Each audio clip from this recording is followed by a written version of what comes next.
नमस्कार। नववर्ष आप सभी के लिए एक अच्छे फल लेके आया कह सकते हैं। वो सारी चीज़ें जो आप पाना चाहते थे और जिसके लिए आप कर्म कर रहे थे, वो चीज़ें आपको इस बार मिलें और आप काफ़ी ऊंचाई तक जाएं, ऐसी मेरी शुभकामनाएं हैं आप सभी के साथ। और कालचक्र की सभी राशियों, चूँकि गोचर हो रहे हैं ग्रहों के, और निश्चित रूप से उसके फल भी अच्छे मिलेंगे कह सकते हैं। तो कैसा गुजरेगा आने वाला समय, खास तौर से देखा जाए तो कालचक्र के सभी राशियों के लिए वीडियो बन रही है और जनवरी महीने की वीडियो बन रही है। तो इसमें देखा जाए तो कालचक्र की चौथी राशि जो है कर्क राशि, काफ़ी अच्छी राशि मानी जाती है। चंद्रमा इसका लॉर्ड होता है और इनके मानसिक स्तर का कोई पता नहीं लगा सकता कि कर्क राशि वालों का मानसिक स्तर कितनी ऊंचाई तक है। काफ़ी ज़्यादा भावुक भी होते हैं ये, और भावनाओं में बह के काफ़ी ज़्यादा कह सकते हैं धोखा भी खाते हैं एक तरह से, और लोगों से जुड़े रहने का प्रयास करने के बावजूद जो है बहुत ज़्यादा लोग इन्हें कहते हैं कि एक रेस्पेक्ट देना या बहुत ज़्यादा इनके काम की सराहना करना, ये इन्हें नहीं मिल पाता है कभी कभी। तो इससे थोड़ा इन्हें आहत भी होना पड़ता है। लेकिन फिर भी देखा जाए ओवरऑल तो कर्क राशि के लिए काफ़ी अच्छा एक समय आया हुआ है, और चंद्रमा इनका है तो कर्क राशि वाले जो हैं काफ़ी एक बेहतरीन लाभ भी उठाएंगे आने वाले समय में। तो आइए देखते हैं कि इनका आने वाला जनवरी महीना 2021 का जनवरी महीना कैसा गुजरेगा। यदि गोचर की हम बात कर लें तो इनके सप्तम भाव में काफ़ी ज़्यादा गोचर हैं ग्रहों के। शनि और बुध, बृहस्पति तो पहले ही से वहाँ मौजूद हैं। शनि अपनी खुद की राशि में है और राजयोग बना के कह सकते हैं आप, शशयोग बना के शनि यहाँ पे है। साथ ही बृहस्पति जो है वो अपनी नीच भाव में है, लेकिन फिर भी नीच भंग उसने बनाया हुआ। तो 7th हाउस बड़ा ही प्रबल बना हुआ है इनका। और मकर संक्रांति के आसपास यानी 14 तारीख के आसपास सूर्य भी जो है यहाँ चला आएगा, जबकि बुध जो है वो भी 4 जनवरी या 5 जनवरी के आसपास कह सकते हैं, 4 जनवरी के रात्रि के आसपास यहीं पे चला आएगा और 25 जनवरी तक इनके 7वें भाव में रहेगा। तो आप कह सकते हैं कि 15 जनवरी से लेके 25 जनवरी के आसपास तक चतुर्ग्रही योग बने रहेंगे इनकी कुंडली में सप्तम भाव में। तो ये एक बेहतरीन संयोग कह सकते हैं, और चतुर्ग्रही योग जो है अलग से राजयोग क्रिएट करते हैं। शनि अपने राजयोग तो दे ही रहा है, बृहस्पति अपने राजयोग दे रहा है, बाकी ये 4 ग्रह जो हैं इनके भी अलग से राजयोग बन जाते हैं। साथ ही एक बेहतर चीज और भी होने वाली है कर्क राशि वालों के लिए। मंगल का गोचर मेष राशि में अपनी मूल त्रिकोण राशि में 10वें भाव में, और ये भी पंच महापुरुष योग में आता है कह सकते हैं, रोचक योग बनता है और फेम के लिए काफ़ी ज़्यादा एक अच्छा योग माना जाता है। यदि आप अच्छे खिलाड़ियों को देख लें, अच्छे सिंगर्स को देख लें, अच्छे एक्टर्स को देख लें, या वो लोग जो बड़े ही फेमस हैं उनकी कुंडलियाँ यदि उठा के देखी जाए तो उसमें आपको रोचक योग जरूर मिल जाएगा। रोचक योग जो है वो केंद्र में यदि मंगल जो है वो स्वगृही हो, यानी वृश्चिक और मेष राशि का हो, या मकर राशि का यानी उच्च का हो, तो ये सारे फल मिलते हैं उसके। तो यहाँ पे कर्क राशि वालों के लिए राजयोग का सृजन जो है वो जनवरी महीने में काफ़ी ज़्यादा होगा, और मंगल तो करीब करीब 22 फरवरी तक इसी भाव में रहेगा, तो फल बड़े बेहतरीन देगा। साथ ही राहु और केतु को ले लें तो ये काफ़ी लंबे समय तक अभी रहने वाले हैं, करीब करीब अप्रैल 2022 तक यहीं पे रहने वाले हैं। ये तो लाभ भाव में बने हुए, चूँकि राहु जो है लाभ भाव में बड़े अच्छे फल देता है, और खुद की राशि का हो तो फिर तो कहना ही क्या है कि काफ़ी ज़्यादा अच्छे फल देगा।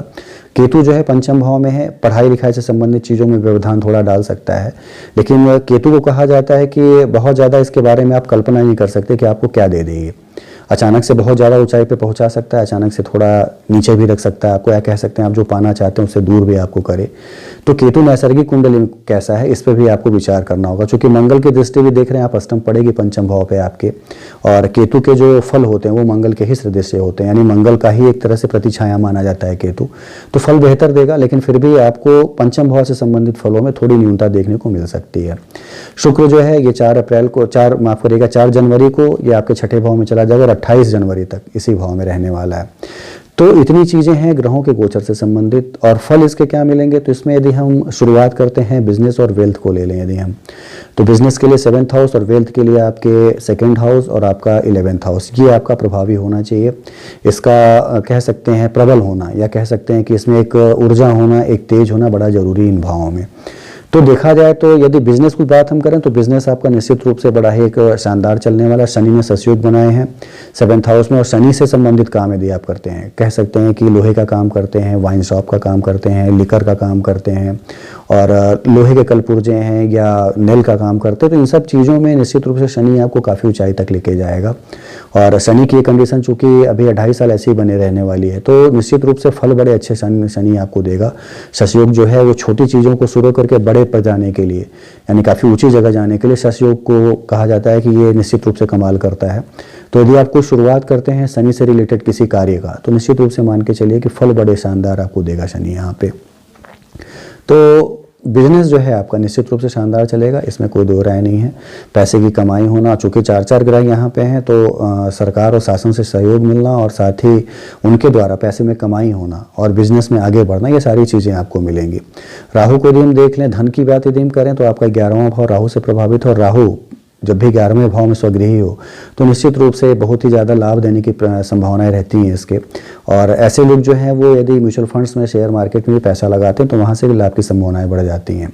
साथ ही 11वां भाव जो है आपका देखा जाए तो एक तरह से दूसरे भाव से भी रिलेटेड है। दूसरे भाव का लॉर्ड जो है वो आपके सप्तम भाव में, यानी सूर्य जो है वो सप्तम भाव में है और राहु की जो कह सकते हैं 9वीं दृष्टि जो है वो आपके सप्तम भाव पे भी है। तो यहाँ पे धन और बिजनेस इन दोनों में फिलहाल कोई कमी नहीं होने जा रही, यानी पैसे भी अच्छे खासे आपके पास आएंगे और साथ ही बिजनेस में आपके बढ़ोतरी जरूर देखने को मिलेगी जनवरी के महीने में। तो एक शानदार फल है, आपको निश्चित रूप से प्रयास करने चाहिए अपने कि आपका बिजनेस बढ़े, आपका धन बढ़े और संचय धन का बढ़े। इसकी पूरी संभावना यहाँ पे कर्क राशि वालों के लिए है। जॉब और प्रोफेशन की यदि हम बात कर लें तो आपका पंचम भाव और दशम भाव ये प्रभावी होना चाहिए। इसमें आपके जो कह सकते हैं एक डिग्री वाइज जो है तेजी होनी चाहिए, या भाव वाइज या कह सकते हैं ग्रहों के गोचर के भाव से तेजी एक होनी चाहिए। तो आप देखेंगे पंचम भाव जो है आपका मंगल का भाव है और मंगल जो है आपका दशम भाव में रुचक योग मिला के बैठा हुआ है, बना के बैठा हुआ है। तो यहाँ पे ये आपको फेमस जरूर करेगा, उच्च अधिकारियों से सहयोग और शासन के किसी कार्य से आप जुड़े हैं तो शासन से सहयोग और शासन के सहयोग से आगे बढ़ना, पद में उन्नति होना, ये सारी चीज़ें आपको यहाँ पे देने वाला है। तो जॉब में निश्चित रूप से तरक्की मिलने वाली है, यानी जनवरी का महीना कह सकते हैं आपके वेल्थ के लिए, आपके प्रोफेशन के लिए, आपके जॉब के लिए, वो लोग जो नौकरी में है और वो लोग जो बिजनेस में है, दोनों लोग के लिए बड़ा ही शानदार है ये। और मेरे अपने आकलन के हिसाब से आप सभी लोग को प्रयास अपने करने चाहिए कोई नई चीज़ शुरू करने के, जिसका आप काफ़ी दिनों से वेट कर रहे थे। तो वो समय अब आ चुका है कि जनवरी में आप एक शुरुआत अच्छी करें। अच्छी शुरुआत जो है अच्छे परिणाम भी देती है और व्यक्ति उस ऊंचाइयों को पा लेता है जिसके लिए वो प्रयासरत रहता है। तो प्रयास ज़रूर करिए, ये समय बड़ा ही एक तरह से खास है, काफ़ी ऊंचाई तक लेके जाएगा। वुमेन और फैमिली की बात कर लें, यानी औरतों और बच्चों या परिवार की बात कर लें तो सप्तम भाव और आपका द्वितीय भाव, दूसरा भाव जो है वो पूरे संपूर्ण परिवार का कह सकते हैं। सातवां भाव जो है आपके दाम्पत्य जीवन का भाव है। तो 7th हाउस में कह सकते हैं कि 3-3, 4-4 ग्रहों का होना और शनि का होना, राहु की दृष्टि होना, ये आपके लिए बड़ा ही एक सूर्य का भी वहाँ होना और सूर्य अपनी शत्रु राशि में है, तो बहुत ज़्यादा अच्छा एक संयोग नहीं माना जाएगा 7th हाउस में दाम्पत्य जीवन के लिए।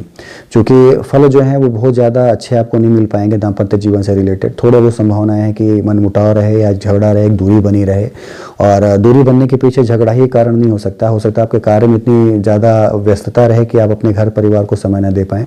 तो ये चीज़ें इस महीने में मिलने वाली हैं। बाकी पूरे परिवार के साथ संबंध आपके थोड़े बहुत ऊपर अप एंड डाउन जरूर रहेंगे, क्योंकि सूर्य भी जो आपका सेकंड का लॉर्ड है, जो कि पूरे परिवार का एक तरह से प्रतिनिधित्व कर रहा है इस महीने में, वो चला है 7th हाउस में शनि की राशि में और शनि के साथ है। तो यहाँ पे कुछ ना कुछ हौच पौच जरूर मची रहेगी कह सकते हैं। एक बहुत कह सकते हैं फ्रेंडली जो एक एटमॉस्फेयर है वो आपको फिलहाल इस महीने नहीं मिल पाएगा। तो वही चीज़ें हैं, ग्रहों के गोचर जो हैं आपको कहीं अच्छा कुछ देते हैं तो कहीं कुछ ना कुछ परेशानियां जरूर देते हैं। तो जब आपके जॉब में, प्रोफेशन में या कह सकते हैं धन में बढ़ोतरी कर रहे हैं तो पारिवारिक जीवन में कुछ ना कुछ जो है कमियां देते हैं। सारे सुख एक साथ प्रभु किसी को भी नहीं देते हैं, कुछ ना कुछ परेशानियां जरूर डाले रहते हैं ताकि व्यक्ति जो है अपने कर्म को करता रहे, सारी चीज़ें पाके वो रुक न जाए। तो ये समय का एक खेल है कह सकते हैं, और ग्रहों के गोचर के साथ ये चीज़ें भी काफ़ी अच्छी हो जाएंगी। तो एक कह सकते हैं कि पॉजिटिविटी जो है आपके पैसा कमाने में, आपके प्रोफेशन में बनी हुई है, इसको पहले इस पर पूरा अपना ध्यान दें आप। दाम्पत्य जीवन में और पारिवारिक जीवन में थोड़ी बहुत हार्मोनी की, थोड़ा बहुत मेल मिलाप की कमी आती है तो उसको अपने व्यवहार से कह सकते हैं, अपनी वाणी से कह सकते हैं। आप थोड़ा अपने आप को सचेत करके या बहुत ज़्यादा अपने आप को, अपने टेम्पर को हाई करके ना करके आप बच सकते हैं इन सब चीज़ों से। थोड़ा आपको इस पर बताने के पीछे उद्देश्य ये होता है कि थोड़ा आप इन सब चीज़ों में प्रिकॉशन लें तो दाम्पत्य जीवन और पारिवारिक जीवन भी अच्छा बना रहेगा आपका। स्टूडेंट्स को कह लें और बच्चों को कह लें यदि हम, तो स्टूडेंट्स के लिए आपका पंचम भाव जो है वो प्रबल होना चाहिए। वो है भी, मंगल देख सकते हैं आप, लेकिन केतु है, तो केतु के होने से अनप्रेडिक्टेबल एक तरह से कहते हैं, जिसको कहते हैं कि जिसको हम कल्पना ना कर पाएँ या जिसके बारे में हम सोच ना पाएँ, उस तरह के आपको चांस देखने को मिलेंगे यहाँ पे। हो सकता है कोई ऐसी चीज़ जिसमें आप जॉब के लिए कोई प्रयास कर रहे थे, अचानक से आपको मिल जाए, जो कि आप नहीं जानते थे कि ये भी मिल सकती है। यानी आपने किसी और पोस्ट के लिए किया था लेकिन उससे अच्छी पोस्ट आपको मिल गई, उससे अच्छा पद आपको मिल गया। या आपने एग्ज़ाम दिया था जिसमें लग रहा था कि नहीं मेरा बहुत अच्छा पेपर नहीं हुआ, लेकिन फिर भी उसमें सफलता आपको मिली। तो यहाँ पे केतु जो है अनप्रेडिक्टेबल है। साथ ही मंगल की दृष्टि होने से थोड़ा बहुत और भी ज़्यादा इसमें आपको कमी देखने को मिल सकती है। तो स्टूडेंट्स के लिए कहना ये कि कर्म जो है अपने वो पूरे करें और एश्योर रहें, यानी मन में एक भ्रम रखें। केतु जो हमेशा भ्रम पैदा करता है, तो मन में एक भ्रम न रखें कि नहीं मैं 100 क्वेश्चन आ रहे हैं तो 100 कर डालूंगा। उसके लिए आप पूरे अपने प्रयास भी करें आप, और एकदम एग्जैक्ट और एक्यूरेट चीज़ों को करने का प्रयास करें। तो सफलता मिलने के, चूंकि रोचक योग भी बना हुआ है, तो सफलता मिलने के चांस, फेम मिलने के चांस बहुत ज़्यादा बढ़ जाते हैं। लेकिन प्रयास आपको अपने पूरे करने हैं। भाग्य जो है फिलहाल स्टूडेंट्स के लिए बहुत ज़्यादा सपोर्टिव नहीं है, तो यहाँ पे कर्म काम करेगा। कर्म आपको 90% करने हैं, तब 10% भाग्य जो है आपके साथ चलेगा। बच्चों की बात यदि हम कर रहे हैं तो बच्चे जिनके यहाँ नहीं हो रहे थे, संतान जिनके यहाँ नहीं प्राप्त हो पा रही थी, थोड़ी बहुत अभी कमियां बनी रहेंगी। एक ग्रहों का गोचर ही वैसा बना है, मंगल की चूंकि उस पर आप देख सकते हैं दृष्टि है, राहु की भी दृष्टि आपके पंचम भाव पे ही है, तो बच्चों के एबार्ट होने का खतरा होता है और कंसीव न कर पाने के खतरे बढ़ जाते हैं। इस समय सूर्य भी आपका सप्तम भाव में है, तो चीज़ें जो हैं संतान प्राप्ति के लिए बहुत अच्छी नहीं बनी हुई हैं इस जनवरी के महीने में। तो थोड़ा सजग रहें, थोड़ा सावधान रहें। वो लोग जो थोड़ा प्रेग्नेंट है, नहीं उनकी और उन महिलाओं के लिए जो कि थोड़ा प्रेग्नेंट है, निश्चित रूप से इस समय भी थोड़ा बहुत अच्छा नहीं चल रहा है खास तौर से, तो उनको अभी सजग रहना होगा कि सारी चीज़ें जो हैं उचित तरीके से गुजरती रहें, बहुत ज़्यादा कोई क्रिटिकल परेशानी या कोई क्रिटिकलनेस ना आए उनके जीवन में। तो इस पर थोड़ा विशेष ध्यान रखें अपनी प्रेगनेंसी को लेके। तो ये चीज़ें थी। बाकी हेल्थ और ट्रैवल की बात करें थी कि हेल्थ आपका कैसा रहेगा और आप यात्राएं करेंगे तो उससे कितने आपको फल मिलेंगे। तो खास तौर से देखा जाए तो आपके चूँकि हम देख सकते हैं कि जो रोग का भाव है, यानी हेल्थ आपका जो है वो आपके छठे भाव से प्रभावित होता है, और छठा भाव जो है यहाँ पे बृहस्पति की राशि, बृहस्पति नीचभंग बना के आपके 7th हाउस में, हालांकि शुक्र यहाँ पे है, तो बीमारी की बहुत संभावनाएं तो नहीं है, चूँकि और कोई भी पाप ग्रहों के जो दृष्टियाँ हैं आपके छठे भाव पे नहीं है, तो बीमारी की बहुत अधिक संभावनाएं नहीं है। लेकिन फिर भी शुक्र जब होता है तो शुक्र खान पान में व्यक्ति अतिरेक करता है, यानी खाना ऐसा खाएगा कि डिस्पाइसिया है, अपच है, ये सारी चीज़ें हो जाती हैं उसे। तो इससे आपको बचना है, और पहले से यदि कोई प्रॉब्लम नहीं है तो कोई नई प्रॉब्लम जो है इस महीने में नहीं आपको होने जा रही, चूँकि पाप ग्रहों से बहुत प्रभावित आपका छठा भाव नहीं है।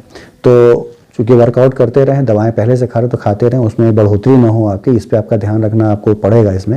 लेकिन कोई नई बीमारी होने की या कोई नई समस्या हेल्थ से संबंधित होने की बहुत संभावनाएं इस महीने में नहीं है आपके।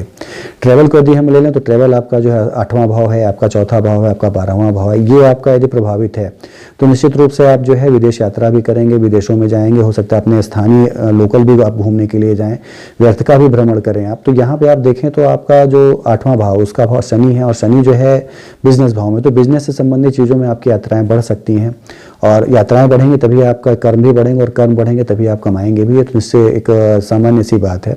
तो बिजनेस से संबंधित आपकी यात्राएं बढ़ सकती हैं। बाकी विदेश यात्राओं के बहुत अच्छे योग नहीं फिलहाल बने हुए। शुक्र जो है चूँकि 4th हाउस का लॉर्ड है और वो आपके 6th हाउस में है, तो बहुत ज़्यादा विदेश यात्राओं के योग नहीं बने हुए हैं। लेकिन फिर भी स्थानीय यात्राओं के और बिजनेस से संबंधित यात्राओं के योग बड़े अच्छे प्रबल बने हुए हैं, और उसमें लाभ के भी योग बड़े प्रबल बने हुए हैं। तो ये सारी चीज़ें आपको मिलेंगी जनवरी के महीने में। लव लाइफ को यदि हम ले लें तो लव लाइफ आपकी निश्चित रूप से प्रभावित होगी, बहुत ज़्यादा एक कंफर्टेबिलिटी रहने की उम्मीद नहीं है, क्योंकि मंगल की भी दृष्टि है, राहु की भी दृष्टि है पंचम पे और दशम में, देख सकते हैं आप। तो यहाँ पे एक संबंध विच्छेद होने के खतरे भी हैं और आपस में झगड़े होने के भी खतरे हैं। तो इन सब चीज़ों से बचना है, चूँकि मैं बताता इसीलिए हूँ कि आपको बचना है, और बचने के लिए अपने व्यवहार में थोड़ा परिवर्तन करना पड़ेगा। तो चीज़ें जो है नॉर्मल रहेंगी आपके लिए और फलीभूत होंगी, कह सकते हैं। समय पे छोड़ेंगे सारी चीज़ें तो समय के सब परिवर्तन के साथ आपको पॉजिटिव चीज़ें मिलेंगी। लेकिन यदि आप जल्दी करना चाहेंगे या तेज़ी से कोई कार्य करना चाहेंगे तो निश्चित रूप से फिलहाल अभी इन मामलों में असफलता का मुंह आपको देखना पड़ सकता है। तो थोड़ी सफलता बनाने के लिए थोड़ा शांत रहें, थोड़ा पोलाइट रहें, चीज़ें आपको बेहतर मिलती रहेंगी। पूजा करनी है तो शनि मंगल जो है आपके सप्तम को और दशम भाव को प्रभावित किए हुए हैं, हनुमान की आराधना करें। हनुमान ही एक ऐसे देव हैं, कह सकते हैं जीवित कलयुग के, जो कि शनि और मंगल दोनों के पाप प्रभावों को दूर करके उनमें और भी सुविधा देते हैं। तो शुभता और पानी है, तो शनि मंगल जो कि आपने पंच महापुरुष योग बनाए हुए हैं, शुभता आपको लेनी है तो हनुमान की आराधना करें, और आराधना करके अपने प्रयासों में और तेजी लाएं, तो निश्चित रूप से उसके पॉजिटिव परिणाम आपको देखने को मिलेंगे। निश्चित रूप से आप आगे भी बढ़ेंगे। तो नववर्ष की शुभकामनाएं हैं, और शुरुआत आपकी अच्छी हो ताकि अंत भी आपका अच्छा हो, भला हो सारी चीज़ों का, इसकी शुभकामनाएं हैं और प्रभु से प्रार्थना है। बाकी वीडियो कैसे लगी ज़रूर आप लाइक और कमेंट भी करें। धन्यवाद।